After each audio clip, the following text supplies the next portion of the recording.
Right, let us come to the urgent question. Dame Priti Patel. Thank you, Mr Speaker. To ask the Secretary of State for Foreign, Commonwealth and Development Affairs if he'd make a statement on the status of the negotiations surrounding the future sovereignty of the British Indian Ocean Territory. Minister. Well, thank you, Mr Speaker, and thank the Right Honourable Lady for her question. As we and Mauritius have repeatedly said, including in joint statements on the 20th of December and on the 13th of January, both sides remain committed to concluding a deal on the future of the Chagos Archipelago, which protects the long-term effective operation of the joint UK-US base on Diego Garcia.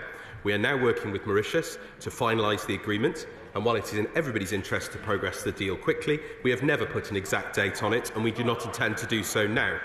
Following signature, Mr Speaker, the Government will bring forward a bill to enable implementation of the treaty, and Parliament will of course also have the opportunity to scrutinise the treaty in the usual way before ratification.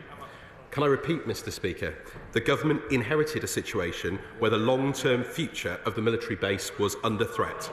This deal is rooted in a rational and hard-headed determination to protect UK security and that of our allies. It will protect the base on Diego Garcia and cement UK and US presence in the Indo-Pacific for generations to come. Shadow Foreign Secretary, Dame Priti Patel. Thank you, Mr Speaker, for granting this urgent question, because it is incredibly disappointing that only a day after oral questions yesterday, ministers have to be hauled back to the House to explain themselves as to what's going on. Because yesterday at lunchtime, Downing Street briefed out the agreement to give away the Chagos Islands and pay for the privilege is now being finalised between the UK and Mauritius, which was not said in this House yesterday. The Prime Minister of Mauritius has also issued a public statement confirming this. Despite being interrogated on this botched deal yesterday in this Chambers, ministers gave no indication of this very significant and material development. And we are still completely in the dark about the fundamental questions of this enormous importance. How many billions of hard-pressed taxpayers' British money will be expected to fork out to lease back the territory we already own? Just as vulnerable pensioners are having their winter fuel payments ripped away and family farms and businesses are being punished with new taxes because of this Labour government, what safeguards will be in place to protect the military base on Diego Garcia from other states, Mr Speaker, who may try and establish a foothold on the archipelago? Ministers have so far refused to even publish a map of the buffer zone. What happens to the vitally important military base on Diego Garcia at the end of the treaty? What kind of sovereign rights, if any, will we be able to exercise over Diego Garcia in the meantime? The Prime Minister of Mauritius says he forced changes to exercise sovereign rights and get the lease extension arrangements changed. So will the Minister finally confirm that his account is correct? He cannot simply stand here and avoid these questions. The House does deserve answers. The British public, taxpayers, deserve answers. Put simply, Mr Speaker, the British Indian Ocean Territory should remain British, but Labour have prioritised appeasing the whims of left-wing lawyers and activists rather than standing up for our national interests. It's high time this deal was ditched. And finally, Mr Speaker, there have been reports of implied military threats to the Chagos Islands. They may laugh over this issue, but it's fundamental to the security of our country. A British sovereign territory from the regime in Tehran. Tehran, the Iranian regime, has threatened this base and the important military threats that they are now purporting. We understand in response to reports of an unusual build-up of American bomber aircraft and equipment, Mr Speaker, carrying aircraft at the joint UK military base on Diego Garcia. This is very serious. Clearly, we need to take these threats seriously, and we welcome clarity on what the Foreign Office is doing on the diplomatic response on this issue. Minister. Well, thank you, Mr Speaker. And I do have to say to the Right Honourable Lady that in terms of parliamentary accountability, I think I've answered no less than 5 urgent questions in the last 6 months. I have answered, I think, 130 written questions to the Honourable Lady and her colleagues. We discussed it twice at Foreign, Commonwealth and Development Questions yesterday, and as I've repeatedly said, when the details of the treaty are finalised, they will be presented to this House There will be full scrutiny in the usual way, and I've explained today that a bill will be put forward to put into practice the important aspects that require legislative change. There will, of course, be full debate, and as it should in this House, Mr. Speaker. I simply reject the premise of much of what her question was based on. As I've said repeatedly, if there was not a problem here, why did her government, which she was part of, start negotiations and go through 11 rounds, Mr. Speaker? There is a significant challenge here. This deal is paramount for our national security. We won't scrimp on our security, and it is important that it is put into place, and that has been recognised by all the parties. Now, Mr. Speaker, we will only agree a deal that's in the UK's best interest and protect our national security. And she asked importantly about the security provisions to protect the base, and these will include full UK control over Diego Garcia, including control over the electromagnetic spectrum and unrestricted access to and the use of the base. It will include a buffer zone around Diego Garcia in which nothing can be built or put in place without our consent. There will be a robust mechanism and review process to ensure no activity in the Outer Islands, Mr. Speaker, can impinge upon base operations. And indeed, Mr. Speaker, there will be a prohibition on the presence of foreign security forces on the Outer Islands, either civilian or military. And of course, the full details, as the Prime Minister has said, will be set out when the treaty is laid before Parliament, and that will include costs. Now, we will not scrimp on security, Mr. Speaker. She asked an important question in relation to Iran, and she will understand that for operational reasons and as a matter of policy, we do not offer comment or information relating to foreign nations' military aircraft movements or operations.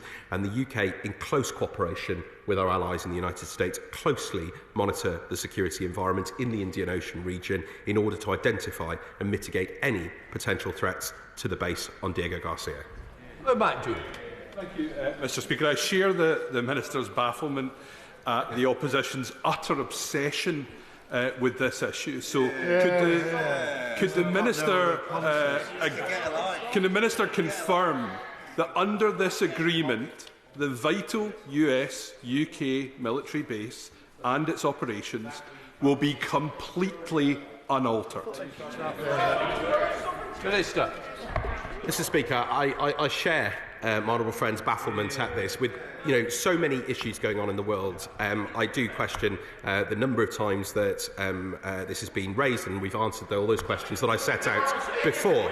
Mr. Speaker, we welcome the fact that the United States recognise the strength of this deal. It is rooted in a rational and hard-headed determination to protect UK security and that of our allies. On one side, it will protect the base on Diego Garcia, which was under threat, and cement the UK and United States presence in the Indo-Pacific.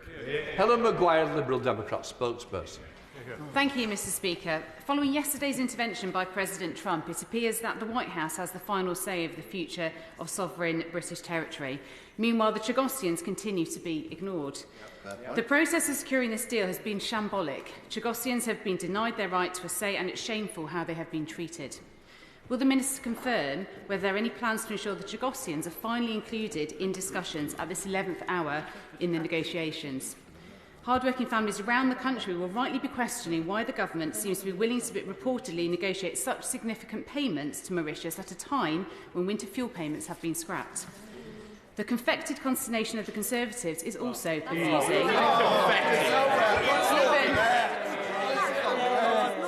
Given it was their Foreign Secretary that first signalled the UK's intention to secure an agreement. As the Minister has confirmed, the treaty must come before the House for scrutiny, especially given the importance to our national security.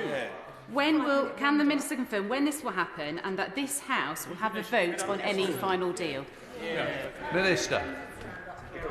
Well, Mr. Speaker, it was absolutely right, as I've said on many occasions, that the new United States administration had a chance to consider this, and we welcome the fact that the United States recognise the strength of the deal, and you've heard the comments that have been made, and that's because it will fundamentally protect UK and US security interests. And I do have to remind the Honourable Lady that, of course, we have legal obligations with the United States in relation to the operation of that base, and it was only right that they were consulted and their full engagement in this process. she asks about the Chagosians. We deeply regret, as I've said many times, Mr Speaker, the way Chagosians were removed from the islands, but the negotiations were between the UK and Mauritius, with our priority being to secure the full operation of the base on Diego Garcia. However, we have worked hard to ensure this agreement reflects the importance of the islands to Chagosians. I've set out on a number of times in this House the mechanisms and the systems that will be in place to do that. And I think it's really important, Mr Speaker, to respect the many different views within the Chagosian community. There is not one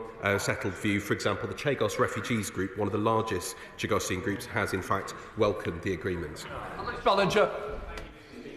Can the Minister confirm that the confirmation of the legal status of the base at Diego Garcia will strengthen our influence in the Asia-Pacific and put us in a strong position to counter the influence of China? Well said, Mr Speaker, I absolutely can. Our national security and that of our allies has been the heart of this agreement. There was a significant problem. The former government knew that. That's why they started negotiating over this. We have completed the deal with the full involvement of the United States and indeed consideration of all of the important measures to keep that base safe, which I've set out on many occasions. Ian Duncan-Smith. Mr Speaker, I'm going to say to the Minister, who he knows I have regard for, that when he says he's appeared many times with the information, he's actually come to the dispatch box. That has nothing to do with giving us information. It means he was dragged here. He knows that. So the question I really want to ask, which is the number one question, which is not in some of the detail that he gave out today, how much will taxpayers pay for this settlement, and out of which budget will it come? Is there a guarantee, and at no stage will it come from the defence budget increase? Well, as I said yesterday, Mr Speaker, a financial element over 99 years was crucial to protect the operation of such a vital base. We won't scrimp on our security, and once the treaty is signed, it will be put before the House for scrutiny before ratification in the usual way, and this will include costs. And he asks about where budgets are coming from. The terms of the treaty and the associated funding arrangements are still being finalised, and financial obligations, including departmental budgetary responsibilities, will of course be managed responsibly within the government's fiscal framework. Mr Speaker, does the Minister agree with me that it's vital the UK Government fulfils its obligations under international law? And does he recognise that the January 2021 binding judgment of the International Tribunal for the Law of the Sea, handed down under the Conservative government, found the UK's current administration, and I quote, constitutes a wrongful act and must be brought to an end as rapidly as possible? Well, Mr Speaker, there does appear to be some confusion about the different legal judgments on the other side of the House. I can hear from the chuntering, but there are a range of ways in which the operation of this base were not sustainable going forward, and without a deal, we are very clear, as indeed the previous government recognised, that we would face serious real-world operational impacts on the base, for example, eroding our ability to operate key frequencies, vital for our own communications and to counter hostile states, and affect everything from overflight clearances to securing contractors with consequential rocketing costs, declining investment and a degraded facility. We were not willing to take that risk, and therefore we have secured this base. We've secured it for our security and that of our allies.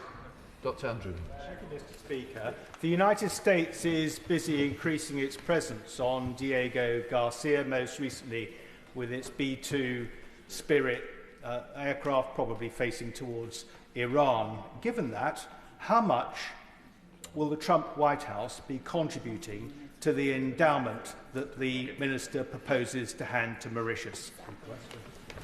Minister. Mr Speaker, I've set out on a number of occasions, and I've just said again today, that when we present the treaty, we'll present the costs, we'll present the arrangements, and the House will have a chance to scrutinise those. But, Mr Speaker, we welcome the fact that the United States recognises the strength of this deal, and that's because it is rooted in a rational and hard-headed determination to protect our security, that of the United States, our presence in the Indo-Pacific. As I said before, I'm not going to get into operational discussions about matters at the base in relation to presence or not of aircraft. Louise Jones. Thank you, Mr Speaker. I'd like to thank the Minister and his team for their tireless efforts to secure the future of this vital base, which is exactly the right thing to do. Will he assure me that no less than the most robust of security provisions will be in place? I absolutely can assure of that fact, and that's been at the core of the detail of this arrangement. We will retain full control over Diego Garcia. We will have robust provisions to keep adversaries out, and that includes our unrestricted access to and use of the base for the United Kingdom and the United States, the buffer zone I mentioned, the comprehensive mechanism to prevent activity in the other islands threatening the base operations, and a ban on the presence of foreign security forces. Dr Alpington. Thank you, Mr Speaker. As with all inhabited British overseas territories, British sovereignty flows, in my opinion, from the self-determination of islanders and residents. And that is exactly the same with British Indian Ocean Territory. Even though the population are displaced, British sovereignty flows from Chagosians and their right to self-determination. So can I ask the Minister again, what efforts has he made to engage with the widest possible constituency of Chagosians? And will he give them a veto over whether this deal is acceptable to them? Well, Mr Speaker, the islands are not permanently inhabited, and that is one of the fundamental issues in this situation.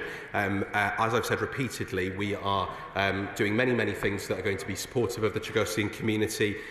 We have engaged with a number of different groups. There are a range of opinions. I think it's important that we recognise that. There are some who, of course, support this deal, and we continue to put the interests of the Chagosians at the heart of this agreement. And again, full details of that will be available in due course. Blair. Thank you, Mr Speaker. Yet again, the opposition is attempting to sow division between the UK and its allies, and indeed share our allies' sensitive operational information.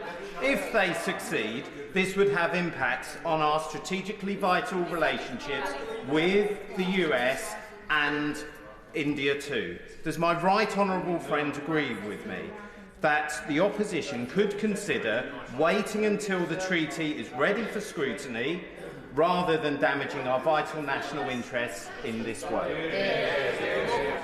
Well, I completely agree, and I think some of the speculation has been hugely unhelpful. We are hugely grateful, Mr Speaker, for the close cooperation between the United Kingdom and the United States throughout the negotiations, and to the administration for their extensive and detailed engagement, which has helped us make progress on this deal. And as he rightly points out, this agreement has also been welcomed by other important partners, including India. And China, of course, has not welcomed it because it knows that it would strengthen the United Kingdom and United States' presence in the region. Sarah Bond. Thank you, Mr Speaker. Today marks the 43rd anniversary of the start of the Falkland Wars, another key overseas territory. But given the benches opposite keep referring to the non-binding advisory judgment as the basis for the Chagos deals, if the Argentinians were to seek a similar judgment against the Falklands, would you seek control? Would he seek control? Indeed, good question. Mr Speaker, I do have to say, as I've said on a number of occasions in this House, I think that attempt to make a false comparison is extremely unhelpful. It's extremely unhelpful and would not be welcomed by the residents of the Falkland Islands. I can absolutely assure her that our support for the sovereignty and territorial integrity of the Falkland Islands is absolute, ironclad, and I have made that clear on many occasions, as has the Minister for the Armed Forces and the government as a whole. The Martin. Thank you, Mr Speaker. Can the Minister confirm once again that any agreement made will return to this House for scrutiny? Well, she asks a very important question, and as I've set out, there will be multiple opportunities for this House and indeed the other place to consider this matter, not only through the normal process in relation to CRAG, but also in relation to the bill that will be brought forward in relation to provisions that are necessary in this treaty. So that will go through the normal processes, Mr Speaker, and there will be full scrutiny afforded to members of this House. Graham Stewart. Mr Speaker, the President of the United States, the Vice President of the United States, have made clear their detestation of freeloading by countries on defence and security matters. So we're not asking for the detail, we're not even asking for the quantum, but we do deserve to know in this House today, has the government asked the US to contribute to the base which is so vital to them at Diego Garcia? Yes or no? Mr Speaker, as I've said on a number of occasions, we welcome the US endorsement of the deal, as well as the strength of the deal. And we are grateful for the close cooperation we've had between the United Kingdom and the United States, and the full details will be provided when the treaty is presented to the House. Sam Russell. Thank you, Mr Speaker. Can I thank both my gallant friends on this side for their questions a moment ago. Could the Minister confirm that this agreement will close potentially dangerous routes for irregular migration? And is that possibly one of the reasons why the party opposite opened the negotiations and presided over 10 rounds of negotiations on this? Well, I absolutely can confirm that, and indeed, that's also why we agreed an important arrangement as an interim with St Helena, which I spoke to the House about on occasions. So that absolutely has been the heart. But our primary objective here has been to protect the national security of the United Kingdom and our ally, the United States, and our partners. Andrew George. Speaker, further to the questions of the honourable member for Westbury and indeed Beverley and Holderness, and the question I asked the Minister last time we raised this issue in the House, he is well aware that what we're primarily talking about is primarily a US base in this case. And surely he can at least tell the House today that conversations have been held with the US, that they fully understand that a compensatory package will be made, and that the question of whose contribution is primarily is made up in terms of making that compensatory package, and that is made clear to the House today, please. Mr. Speaker, I refer to the answer I gave a moment ago. We are absolutely clear that the United States recognise the strength of this deal. We've had excellent cooperation with them throughout, and the full details will be provided in due course. Robertson. Thank you, Mr. Speaker.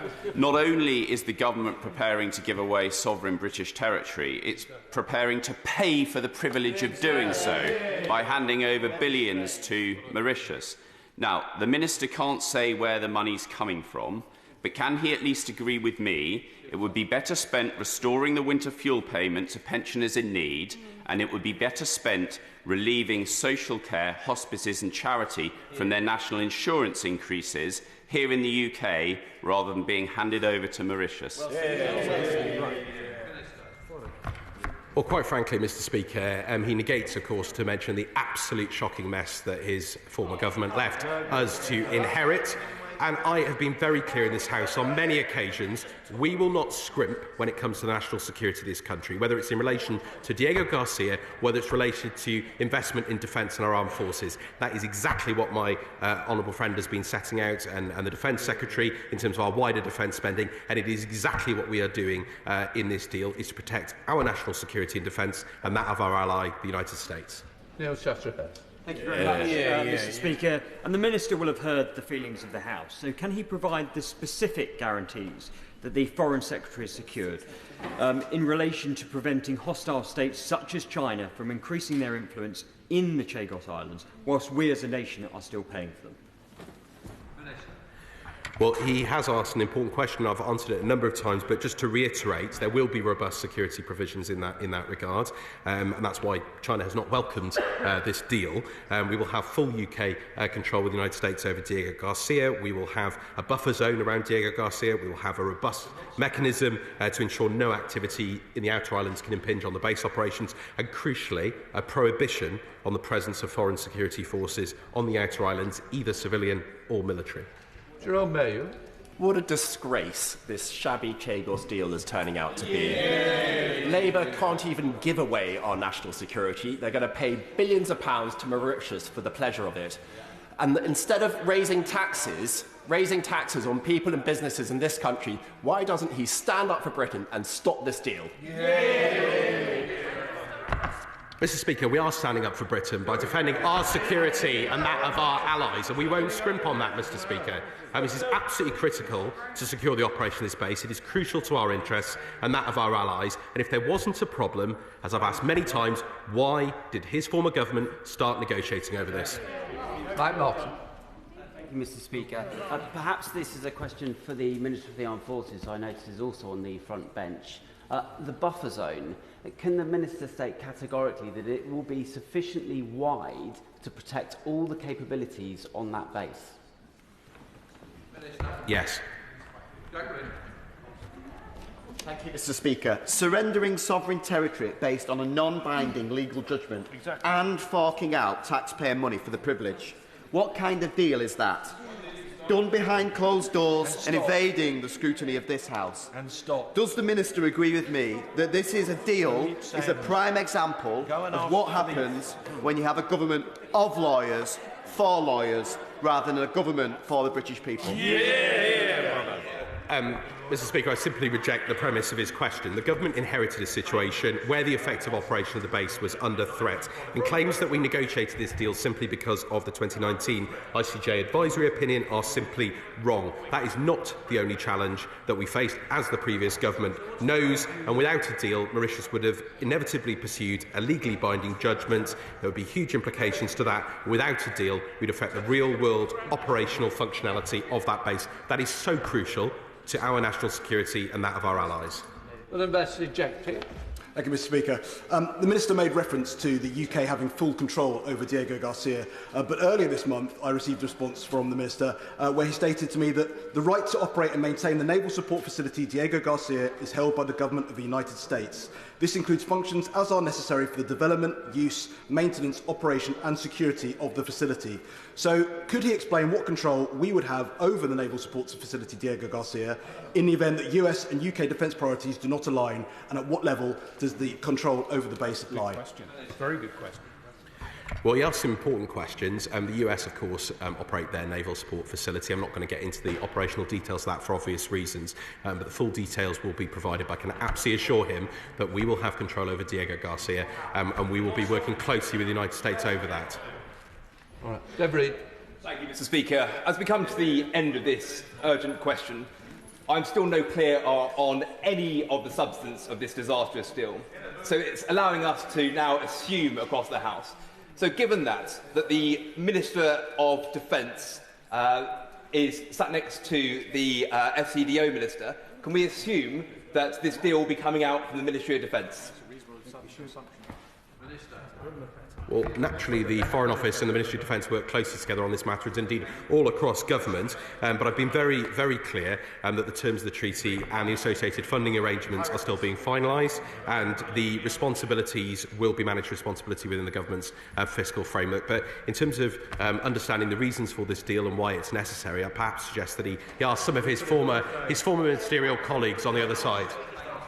Jim Shannon. Thank you, Mr. Speaker.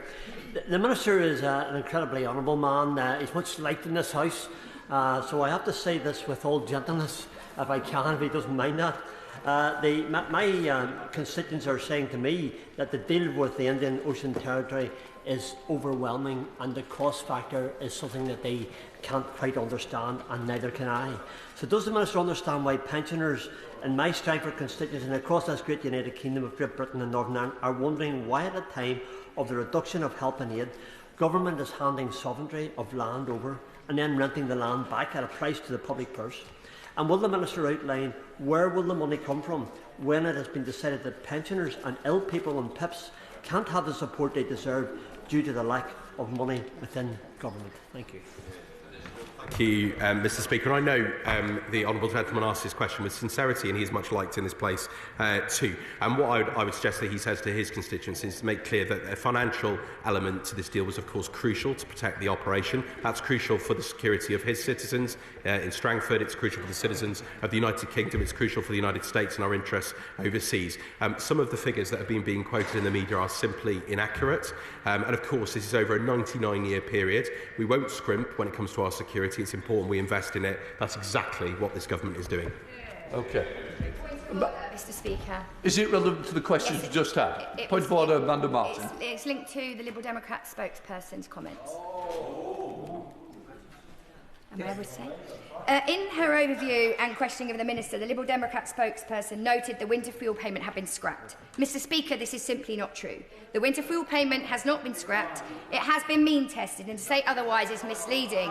Mr. Speaker, it's similar to when the coalition Liberal Democrat Tory government means-tested child benefits. Order. I think we've got the gist of it. It's a point of clarification rather than a point of order, and you put it on the record.